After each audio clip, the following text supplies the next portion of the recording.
अगर आप भी लेना चाहते हैं देश दुनिया की तमाम जानकारी तो आज ही सब्सक्राइब करें हमारे चैनल को। साथ ही नीचे दिए बेल आइकन को जरूर दबाएं ताकि हर अपडेट आप तक पहुंच सके। नमस्कार, प्रभा साक्षी देख रहे हैं आप, आपके साथ मैं हूं अंकित सिंह। बिहार में किसकी सरकार, इस बात के लिए आपको करना पड़ सकता है थोड़ा और इंतजार। ऐसा इसलिए क्योंकि चुनाव आयोग की ओर से जारी प्रेस कॉन्फ्रेंस में साफ तौर पे इस बात को इशारा किया गया है कि आज जो मतगणना की प्रक्रिया हो रही है उसमें देर हो सकती है। चुनाव आयोग ने साफ तौर पे कहा कि जो मतगणना की प्रक्रिया है रात के 8 बजे तक जारी रह सकती है, यानी कि देर रात तक ही नतीजे आ पाएंगे। ऐसे में कहीं ना कहीं जो राजनीतिक दल है बिहार में, उनकी दिल की धड़कनें तेज हो गई होंगी।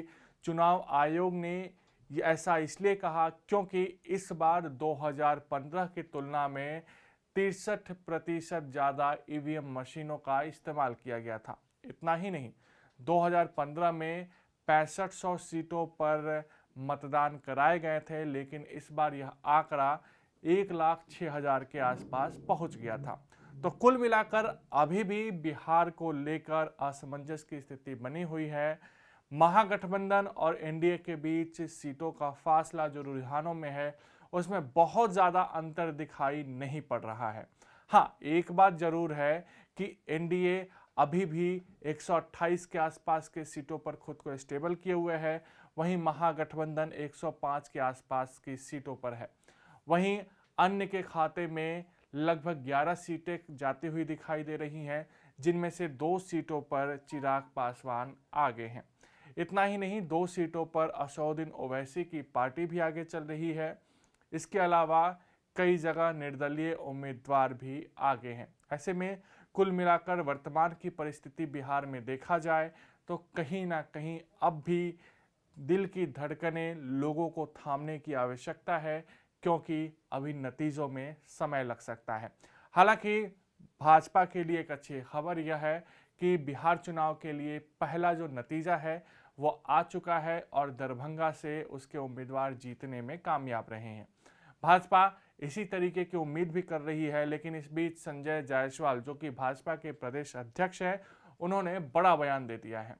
भाजपा के प्रदेश अध्यक्ष संजय जायसवाल ने ये कहा कि चाहे भाजपा जदयू की तुलना में बहुत ज़्यादा सीटें जीत जाएं, फिर भी नीतीश कुमार ही हमारे मुख्यमंत्री होंगे। ऐसा उन्होंने इसलिए कहा क्योंकि आला कमान से भी लगातार इसी बात को रखा गया है कि एनडीए का चेहरा बिहार में सिर्फ और सिर्फ नीतीश कुमार ही होंगे। उधर जदयू के कार्यकारी अध्यक्ष अशोक चौधरी ने भी कहा कि इस बार भाजपा और जदयू दोनों ही नीतीश कुमार के ही चेहरे पर चुनावी मैदान में उतरे थे।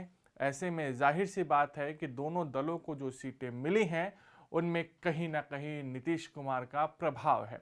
हालांकि आज के चुनावी रुझानों को देखें तो सबसे ज़्यादा नुकसान कहीं ना कहीं जनता दल यू को हुआ है। जनता दल यू अपने औसत जो उनका प्रदर्शन है उस पे जा गई है। जनता दल यू 50 से कम सीटों पर ही आगे चल रही है, जबकि आरजेडी 66 के आसपास सीटों पर आगे है और कांग्रेस 18 सीटों पर आगे चल रही है। लेकिन सबसे ज़्यादा फायदा अगर दिखाई दे रहा है तो वह लेफ्ट पार्टियों को।